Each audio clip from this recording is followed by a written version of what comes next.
तो हेलो दोस्तों, फिर से स्वागत है हमारे यूट्यूब चैनल में।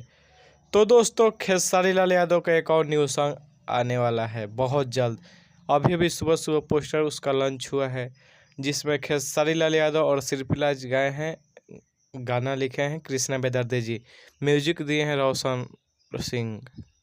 तो दोस्तों, ये गाना बहुत ही ब्लास्ट सॉन्ग है, जिस गाने का टाइटल है धनी तोहरे धन, जो कि खेसारी म्यूजिक वर्ल्ड चैनल पर आ रहा है बहुत जल्द।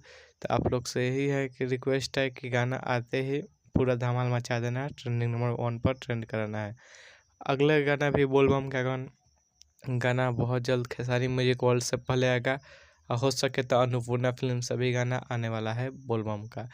तो बस गाना आते ही आज शाम तक टीजर आ जाएगा, कल गाना आ जाएगा। तो आते ही गाना को पूरा धूल मचा देना है। बस हम इतना ही कहेंगे। अगर हमारे यूट्यूब चैनल पर नए हैं तो चैनल को सब्सक्राइब कर लीजिएगा। तब तक मिलते हैं नेक्स्ट वीडियो में, तब तक के लिए बाय। जय हिंद, जय भोजपुरी।